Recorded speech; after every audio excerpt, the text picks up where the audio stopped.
आदाब नाजरीन, मैं हूं सैयद अहमद जिलानी। तेलंगाना डिबेट में आपका खैर मकदम है। आज बात करेंगे तेलंगाना गवर्नमेंट स्कूलों में अंग्रेजी जरिए तालीम क्यों।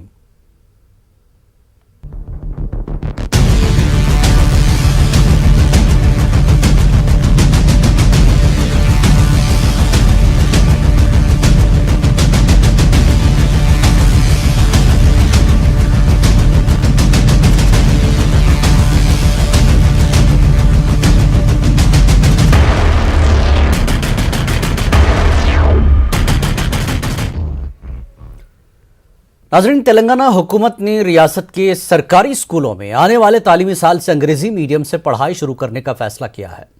हुकूमत ने सरकारी स्कूलों को कारपोरेट तर्ज पर तरक्की देने का ऐलान किया, यानी अगले साल रियासत के सरकारी स्कूलों का जरिए तालीम अंग्रेजी होगा। जी हां, इंग्लिश मीडियम। हमारा गांव हमारा स्कूल प्रोग्राम का ऐलान किया गया है। इस स्कीम के लिए काबीना ने 7,289 करोड़ रुपए मंजूर किए हैं। एक गवर्नमेंट स्कूलों को इंग्लिश मीडियम करने और प्राइवेट तालीमी इदारों की फीस कंट्रोल करने के लिए 8 रुकनी काबीनी सब कमेटी तश्कील दी गई है। सरकारी स्कूलों का इंफ्रास्ट्रक्चर कारपोरेट स्कूलों की तर्ज पर तैयार किया जाएगा। हुकूमत का कहना है कि तलबा को इंग्लिश मीडियम में पढ़ाने के लिए असातिज़ा को ट्रेनिंग दी जाएगी अगले साल से ही। जी हाँ, डिजिटल क्लासरूम्स तैयार किए जाएंगे।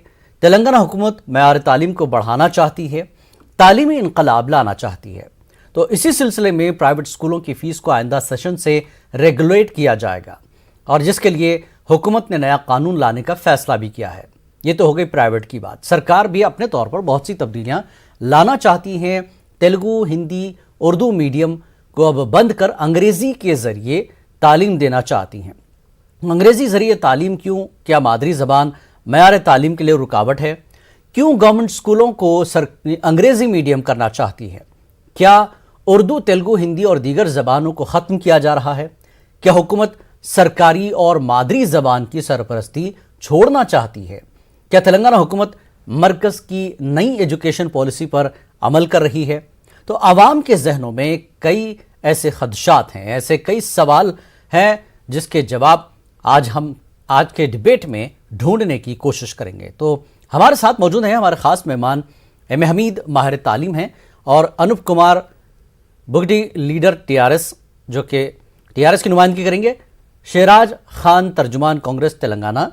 कुछ ही देर में ये लोग जुड़ जाएंगे। फिलहाल हमारे साथ टीआरएस लीडर अनूप कुमार जुड़ चुके हैं। अनूप, आपका स्वागत है, खैर मकदम है। सरकार नमस्कार, बोलिए। मंशा सोच अंग्रेजी मीडियम की, आंध्र प्रदेश में भी ये सब कुछ किया जा रहा है, जगन सरकार ने किया है। लेकिन इलेक्शन से पहले एजुकेशन सिस्टम में इतनी बड़ी तब्दीली और नए साल से ही सब कुछ शुरू करने की बात आ रही है। इतने कम वक्त में सरकार की तैयारी कितनी है अनूप? नहीं, सरकार की तरफ से पूरी तैयारी करके सरकार ऐलान कर चुकी है।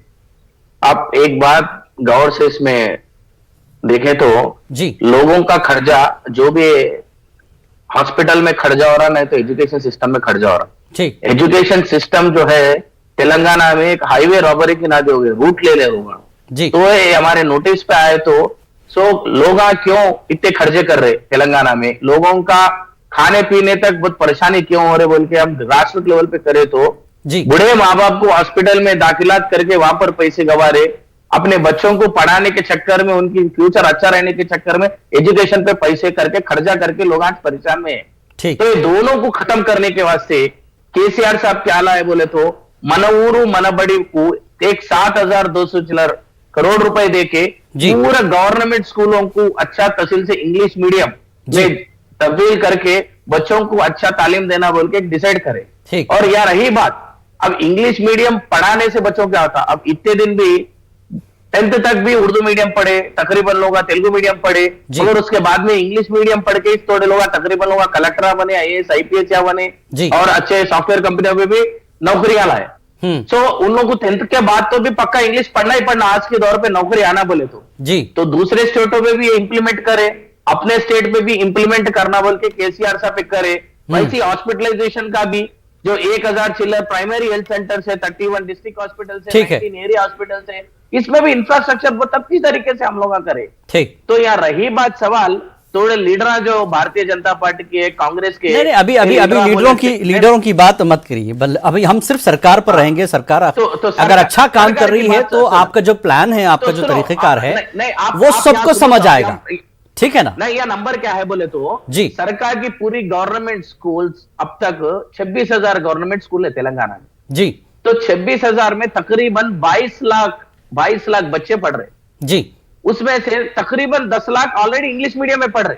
हम ये नहीं बोल रहे कि तेलुगु मीडियम निकालते, उर्दू मीडियम निकालते, उसके साथ ही साथ हर गवर्नमेंट स्कूल में इंग्लिश मीडियम मैंडेटरी कर रहे।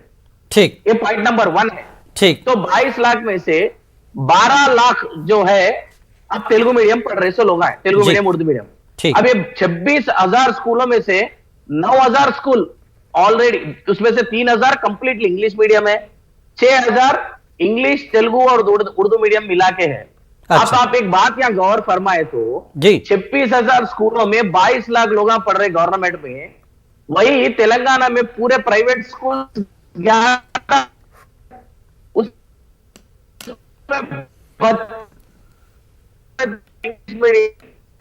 तो ये नंबर से अपने को अंदाजा ये लगा सकते कि एजुकेशन कितना खराब होगा और पैसे कौन सी दरिया पे ले रहे इन लोग। तो इस कंट्रोल के लिए एक नया लॉ भी लाएंगे हम, ताकि एक स्टैंडर्ड बेसिस पे मिनिमम फीस रहना, ताकि इन लोग तालीम के चक्कर में गरीब को नए लोग। ठीक, एक हमारा एक वो था। ठीक है, आपकी आवाज सही से नहीं पहुंच पा रही है। आपने सरकार की तैयारी तो बता दी। हमारे साथ शहराज खान हैं, कांग्रेस की तर्जुमान है, वो भी जुड़ चुके हैं। शहराज, आपका भी खैर मकदम है। सरकार की कोशिशें हैं कि एजुकेशन सिस्टम को बदला जाए, ताकि लोग जो पैसा खर्च कर रहे हैं एजुकेशन को लेकर, ठीक है, कर्ज लेते हैं बच्चों की तालीम के लिए, और मयार तालीम का मामला हर एक के लिए जो है अहमियत का हामिल है। कैसे देखती हैं सरकार की इस तैयारी को, शहराज खान? जी, सलाम और जय हिंद सभी को। न्यूज 18 चैनल पर जी। सर, आज का जो टॉपिक है, जहां पर तेलंगाना सरकार या तेलंगाना हुकूमत ये जो इकदाम उठाई है, ये तो बहुत पहले से ही हो जाना चाहिए था। जहां पर केजी टू पीजी फ्री के लिए इन्होंने बयान दिया था, लेकिन वो सारी चीजें धरी की धरी रह गई। अगर आज ये मुद्दा उठता है, ये इनिशिएटिव टेकअप किया जाता है, कैबिनेट में बैठकर इसको डिसीजन लेकर, यानी कि लेजिस्लेशन पास होने की बात होती है, तो मैं समझती हूँ तो बहुत बड़ा इकदाम है। लेकिन वहीं पर सवाल बहुत सारे खड़े हो जाते हैं, क्या वो सारे तमाम स्कूल्स जिसको इन्होंने हाल ही में रेसिडेंशियल्स की एक शक्ल और सूरत दी थी, कि जहां पर Urdu mediums, apart from that Telugu mediums, और उर्दू को तरजीह देने की बात की थी, तो मैं समझती हूँ कि तमाम स्कूल्स को अगर इंग्लिश मीडियम में कन्वर्ट कर देना या इंग्लिश मीडियम के माध्यम से इसको रन करना है, तो ये शायद कहीं ना कहीं हमारी संस्कृति या हमारे अपने रीजनल स्टेटस पे काफी असर करता है। अब रही बात कि प्राइवेट स्कूल्स को और कंपेयर करते हैं कि अगर हम गवर्नमेंट स्कूल्स को लेकर के, जहां पर तालीमी म्यार बेहतर होगा, इंफ्रास्ट्रक्चर की अगर हम बात करेंगे, तो आज हमारे तमाम स्कूल्स यानी कि ऐसी खस्ता हालत में है, तो ये कैसी उम्मीद की जा सकती है कि आने वाले बजट सेशन में बहुत बड़ा इकदाम उठाया जा रहा है, यानी कि बजट प्रोविजंस की भी बात रखी जा रही है, लेकिन इसको किस तरीके से, किस हद तक इम्प्लीमेंट किया जाता है? क्या ये महज एक चुनावी मुद्दा तो नहीं है? क्या तीसरी मर्तबा ये केसीआर सरकार अपने हुकूमत में कायम रहने के लिए, अपने कदम को साबित करने के लिए ये इनिशिएटिव तो नहीं टेकअप किया गया है? क्योंकि जब बच्चों की तालीम की बात आती है, तो वैसे ही 7 से 8 सालों में केसीआर जी ने मौजूदा एजुकेशनल सिस्टम को कितना बेहतर बनाया है, सवाल ये उठता है। और अचानक से इन हालातों में, जहां पर इलेक्शंस बहुत करीब है, अगर ये इनिशिएटिव अगले तालीमी साल से ही ये शुरू करने की बात हो रही है, तो ज्यादा इंतजार भी नहीं करना पड़ेगा। शहराज जी, हमारे साथ एमए हमीद माहिर तालीम है। हमीद साहब, आपका भी इस्तकबाल है। हमीद साहब, किसी भी एजुकेशन सिस्टम को आप जब चेंज करते हैं, तब्दील करना चाहते हैं, तो उसका इंफ्रास्ट्रक्चर होगा, एक सेटअप होगा, और उसके लिए काबिल और माहिर असातिज़ा की भी ज़रूरत होगी। तो तेलंगाना में जो स्कूल्स हैं, 26,000 स्कूल्स, इसमें से जिस तरह से अभी हमारे दोस्त अनूप कुमार ने बताया कि साहब 12,000 में तो तेलुगु उर्दू मीडियम पढ़ ही रहे हैं, तो बच्चे जो स्कूल्स हैं उसको आप अंग्रेजी मीडियम करना चाहते हैं, तो कितनी बड़ी तब्दीलियां सरकार को करनी पड़ेगी, खासकर हम टीचर्स की अगर हम बात करें। हमीद साहब। जी सर, अस्सलाम वालेकुम। वालेकुम सलाम जी। पहली बात तो ये है कि गवर्नमेंट इससे पहले भी सीबीएसई स्कूल कायम करने की बात की, जी मॉडल स्कूल के कायम करने की बात की। ऐलान अलग चीज है, इम्प्लीमेंटेशन अलग चीज है। जी, वही समझना चाह रहे हैं। हाँ बिल्कुल, अहम तरीन बात। हम पहली दफा ऐलान नहीं हुआ, जी। ऐलान तो बार बार गवर्नमेंट करती है। इसके एक तरफ तो तलबा का सरपरस्तों का रुझान इंग्लिश मीडियम की तरफ है, चाहे वो उर्दू मीडियम हो या तेलुगु मीडियम हो। जी। लेकिन इस इक़दाम से उर्दू मीडियम के स्कूल्स जो बजाय बढ़ने के वो कम होंगे या बंद हो जाएंगे। यही हाल गवर्नमेंट के तेलुगु मीडियम का भी रहेगा। तो गवर्नमेंट ऐलान के साथ साथ अमली इक़दाम क्या करती है किन स्कूलों का, चूंकि तेलंगाना गवर्नमेंट खास तौर पर टीआरएस आने के बाद एक भी गवर्नमेंट टीचर्स का या डीएससी के जरिए अपॉइंटमेंट नहीं हुआ, लेकिन जितने रेसिडेंशियल स्कूल खोले गए खास तौर पर माइनॉरिटी रेसिडेंशियल स्कूल वो पूरे इंग्लिश मीडियम के हैं। जी, माइनॉरिटी के रेसिडेंशियल स्कूल इंग्लिश मीडियम के हैं। जी। तो ये पहली कोशिश थी जो इंग्लिश मीडियम में कन्वर्ट करने की थी। इससे पहले भी सीबीएसई की बात हुई, जो स्टेट बोर्ड था सीबीएसई का बोर्ड ऑफ सेकेंडरी, उसको सीबीएसई में कन्वर्ट किए, लेकिन वो प्रैक्टिकली तौर पर कामयाब नहीं हो सका। ठीक। तो अब जो बात ऐलान आई कि इंग्लिश मीडियम के पूरे स्कूल्स या कन्वर्ट किए खोले जाएंगे, इसमें हुकूमत कितनी संजीदगी और कितनी अमली इक़दाम करती है वो सबसे बड़ा सवाल का निशान है। जी जी, नहीं, अगर हम तकर्रुरात की बात करें, अभी देखिए जिस तरह से सरकारी स्कूलों में एक तो सब्जेक्ट टीचर्स का मसला है, ठीक है, और दूसरा बगैर असातिज़ा के बगैर इंग्लिश मीडियम एजुकेशन कैसे मुमकिन होगा? कितनी आपके पास स्ट्रेंथ है टीचर्स की? सबसे बड़ा सवाल ये है, क्या कम वक्त में, यानी अगले जून से पहले तक, अभी फरवरी, मार्च, अप्रैल, मई, जून, 4 महीने में कितनी तकरीरें होंगी? माहिर सब्जेक्ट के टीचर्स कितने होंगे? यह भी तो बड़ा सवाल है। हमीद साहब, मैं अगर सवाल कहूंगा तो हुकूमत गवर्नमेंट के बजाय फुल टाइम अपॉइंटमेंट करने के एक आउटसोर्सेस को यूज कर रही है।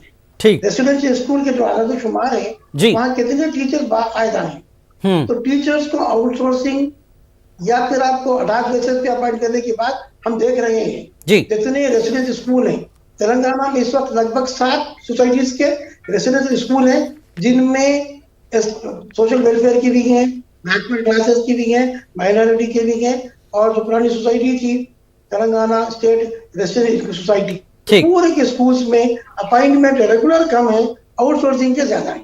ठीक। अनूप कुमार जी, ये बोलिए। एजुकेशन एक्सपर्ट हैं एमए हमीद साहब, ठीक है, कॉलेजेस स्कूल्स पर बहुत गहरी नजर रखते हैं और सरकार की तरफ से जो कुछ किया जाता है उस पर भी नजर रखते हैं। ये किसी पार्टी से इनका लेना देना नहीं। सीधे तौर पर यह है, क्या हम सिर्फ टेम्पररी बेसिस पर टीचर्स को अपॉइंट करके एजुकेशन का इतना बड़ा काम करने जा रहे हैं? कितना दुरुस्त है? नहीं, first of all ground reality समझना। अब तेलंगाना गवर्नमेंट पे 1,02,000 टीचर्स अब करंटली एग्जिस्टिंग है जी। उसमें से 50% यानी 50% ऑफ द टीचर्स और trained on English medium they have done, उनके बीएड जो पढ़े सो है, जो लास्ट डीएससी 2008, उसके बाद में डीएससी 2012, उसके बाद में टेट 2017 में जो रिक्रूट हुए हैं नहीं है जी, तो उन लोगों को मिला के पुराने जो उन लोग पूरे इंग्लिश तालीम से बीएड इंग्लिश मीडियम में पढ़ के 50% रेडी है। ठीक। हमारे पास ऑलरेडी एग्जिस्टिंग 20,000 वैकेंसीज है जो बीएड इंग्लिश में पढ़ते, मोस्ट प्रोबेबली जो सोशल इंग्लिश है, जो सोशल एक एक सब्जेक्ट के हिसाब से जो है, will go on recruitment remaining 20%। हाँ, उसके अलावा जी अगले 3 साल में नियरली 28,000 to 32,000 टीचर्स रिटायर्ड होने वाले हैं। ठीक। तो उनका भी रिक्रूटमेंट जो इंग्लिश पे जो अच्छा उनको है, सब्जेक्ट नॉलेज है, डिफरेंट लैंग्वेजेस पे, डिफरेंट सब्जेक्ट्स पे, वो हिसाब से रिक्रूट करे तो 1-2 साल में हल निकल जाता है। अभी तक के कांग्रेस लीडर बात कर रहे थे, अगर ये तेलुगु निकाल दिए तो उर्दू निकाल दिए तो ये संस्कृति कहाँ जाएंगी? उनके बच्चे खुद इंग्लिश मीडियम में पढ़ रहे, उन उर्दू की तालीम में नहीं पढ़ा रहे, उनके बच्चों को मदरसे में नहीं पढ़ा रहे, they are studying in English medium, they are moving to foreign. जब गरीब आवाम इंग्लिश पढ़ के उनका फ्यूचर बनाने चाह रहे तो उसको पॉलिटिकल नकोर। ठीक है, आप बच्चों का फ्यूचर देख रहे हैं, अंग्रेजी मीडियम इंटरनेशनल लेवल पर ले जाना चाहते हैं। सवाल वही आ रहा, आपने खुद इतने फिगर्स दे दिए हैं कि इतने रिटायर होने वाले हैं, 50% अपॉइंट होने वाले हैं, तो सवाल यह है कि क्या इतने कम वक्त में आप अपॉइंट कैसे करेंगे? हुकूमत जो है अपॉइंटमेंट कैसे करेगी टीचर्स का? इसके लिए फिर आपका बजट बढ़ जाएगा, सरकार पहले से कर्ज में है। सर कर्जे में कुछ भी नहीं है, बोल तो सेंट्रल गवर्नमेंट भी कर्जे में। एजुकेशनल डिपार्टमेंट को एक एक दौर पे एक एक डिपार्टमेंट को हम इंपॉर्टेंस दिए। गए 100 साल पूरा हेल्थ इंफ्रास्ट्रक्चर को इंपॉर्टेंस दिए, अब मनोरू माना बड़ी बोल के इंफ्रास्ट्रक्चर दिए। स्टार्टिंग जब तेलंगाना हुकूमत आई कालेश्वरम प्रोजेक्ट कर रहा बोल के वाटर इरिगेशन पे हम लोग इंपॉर्टेंस नहीं। स्कूल देखिए, आपने अपॉइंटमेंट की बात की, इतनी पोस्ट खाली हैं, तो ये सारे खाली पोस्ट कब फिलअप होंगी? सवाल ये हमीद साहब ने भी यही सवाल किया कि क्या आप रेजिडेंशियल स्कूल जो है माइनॉरिटी के, जिसमें आपने अभी जो है टेम्पररी बेसिस पर सारा कारोबार आपका चल रहा है, तो क्या इसमें भी ऐसा ही रहेगा? सवाल ये है। एक कारोबार नहीं होता, सब गवर्नमेंट है, we are not running private school, you need to take your word back. First thing, एक बात आप गौर से समझिए, इतने दिन 1974 में मुल्की होना बोल के अपन लड़े, 75 में प्रेसिडेंशियल ऑर्डर आया, उसके बाद में 2018 में प्रेसिडेंशियल आया, जोनल सिस्टम हुए तक अपन रिक्रूटमेंट नहीं करे। अब जोनल सिस्टम 7 जोनल सिस्टम तो मल्टी जोनल सिस्टम आ गया, अब रिक्रूटमेंट क्यों रुकेगा? अब हम लोग खुद इंग्लिश तालीम जब इंप्लीमेंट करे तो रिक्रूटमेंट क्यों रुकेगा? नहीं रुकता। सेम आंध्र प्रदेश गवर्नमेंट में भी ऐसी बात बोले थे उन लोग। आज आंध्र प्रदेश गवर्नमेंट 1 साल के बाद सक्सेसफुल नहीं है क्या इंग्लिश मीडियम एग्जीक्यूट करके? उसी तरीके से तेलंगाना गवर्नमेंट भी सक्सेसफुल करती। हमारे को एक लॉन्ग विजन है, वो विजन में चल रहे। तेलंगाना को बंगारू तेलंगाना कैसा बनाना बोल के केसीआर साहब जो 14 साल तेलंगाना के वास्ते लड़े, उनको तेलंगाना में हर एक पॉइंट पे एजुकेशन रहे दो, वाटर रिसोर्सेस रहे दो, रिक्रूटमेंट हर चीज पे उनको अच्छा वो है। तो 100% नहीं, आप कह रहे हैं अंग्रेजी मीडियम के टीचर्स को अपॉइंट किया जाएगा सब्जेक्ट वाइज, तो फिर वो जो मादरी जबान वाले हैं, मदर टंग वाले, चाहे वो तेलुगु हो चाहे उर्दू हो, जिन्होंने बीएड डीएड की तैयारी की है, वो लोग कहां जाएंगे फिर? क्या अब उनका फ्यूचर डार्क नहीं हो रहा है? नहीं, हम लोग तो तेलुगु मीडियम उर्दू मीडियम तो नहीं निकाले ना सब। जैसे जैसे कन्वर्ट होगा, सुन सर, सारा सिस्टम अंग्रेजी हो रहा है ना अनूप कुमार जी। नहीं सर, साहब एक बात ठीक है, आप क्लियर कीजिए। मीडियम सुनो, एक तेलुगु मीडियम 10th क्लास तक पढ़े सो वाला 10वीं क्लास तक इंटरमीडिएट इंग्लिश करके इंजीनियरिंग इंग्लिश पढ़ के भी उन फॉरेन चले जा रहा। तो टीचर्स को भी हम लोग ट्रेनिंग देंगे, जो एग्जिस्टिंग तेलुगु मीडियम वाले अपॉइंट हुए उन लोगों का स्किल्स बढ़ाएंगे, उन लोगों को आगे ले जाएंगे, ताकि उन लोग पूरा बीएड तक भी थोड़े वो तेलुगु पढ़े से नहीं रहता ना साहब। We need to give a training them, उनका भी स्किल्स बढ़ाना चाहिए अपन।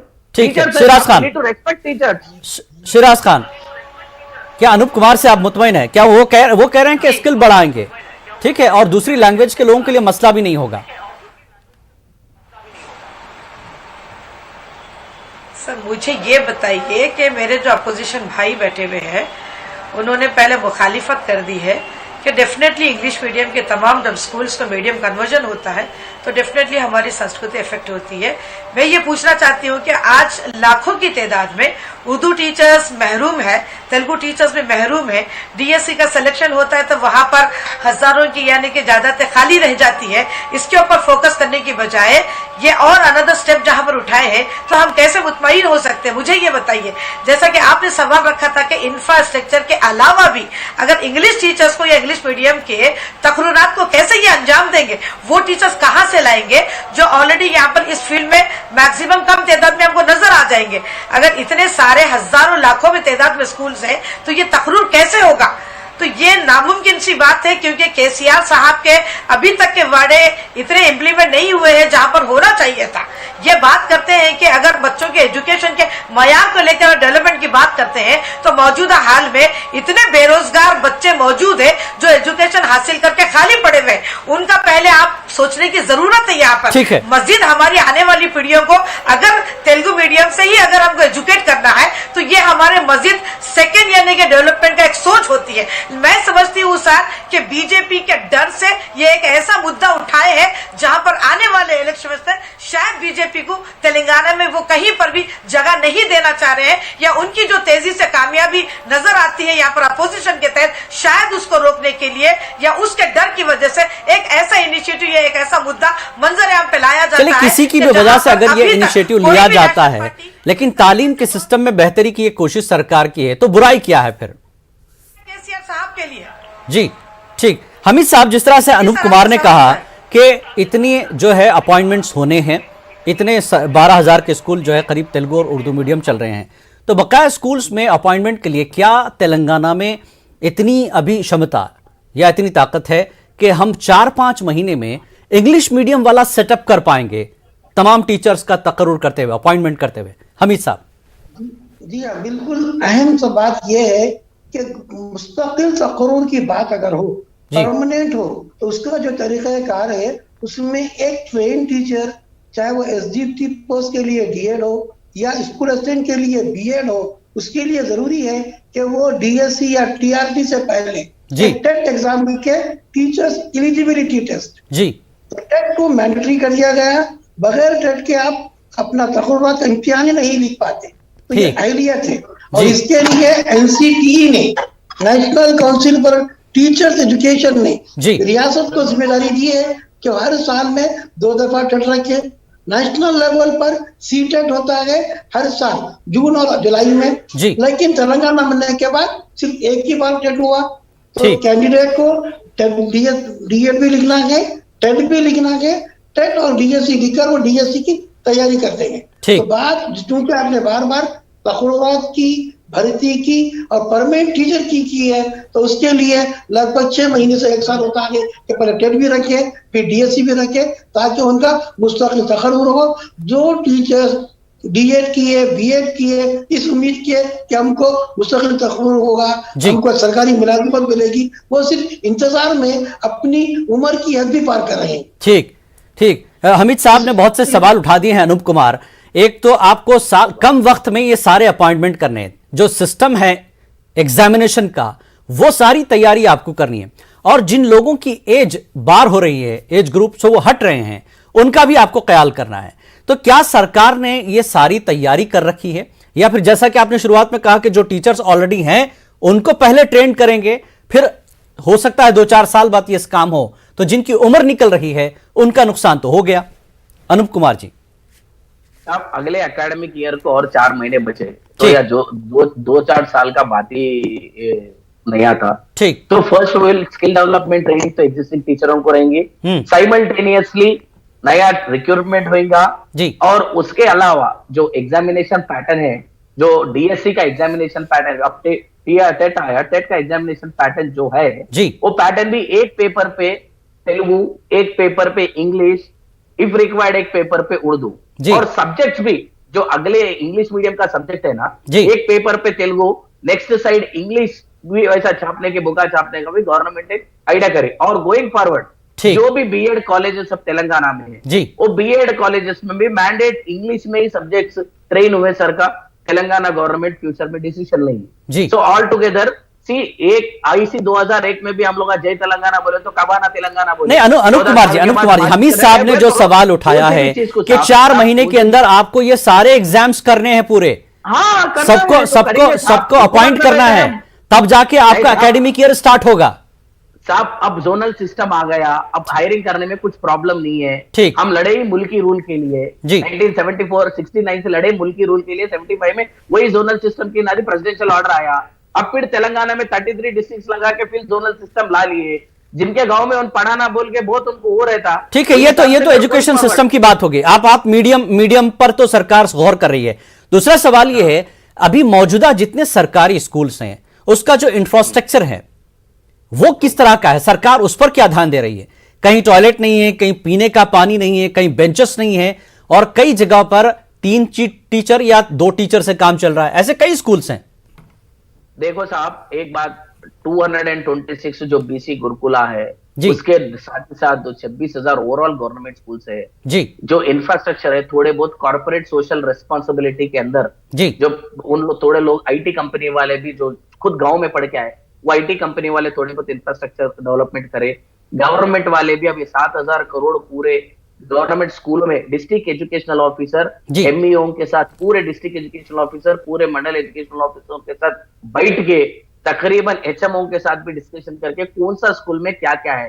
टॉयलेट्स नहीं है, थोड़ी जगह विंडोज तोड़ गए, थोड़ी जगह फैंस काम नहीं कर रहे, थोड़ी जगह बच्चों को झाड़ों के नीचे बैठा के काम कर रहे। यही तो मसला है। हाँ, यही समस्या है। आप खुद इसको मान रहे हैं, आप इसको मान रहे हैं, नहीं बोल रहे, तो ये चीजों को पहले करना चाहिए सर, क्योंकि सरकारी स्कूल तक एक बच्चा पहुंचेगा, उसके माँ बाप जब तक मुतमईन नहीं होंगे कि बैठने के लिए उसके पास सही चीजें नहीं है, तो पढ़ाई कैसे होगी? हर माँ बाप तो सोचेंगे। सर ऑलमोस्ट 70% इंफ्रास्ट्रक्चर हम लोग चेंज कर चुके हैं, हल्का हल्का सो पिछले 7 साल से जब से आए हम लोग ये फोकस करें। तो क्या आप यकीन दिला रहे हैं कि अगला एकेडमिक ईयर स्कूल्स में सारा इंफ्रास्ट्रक्चर होगा?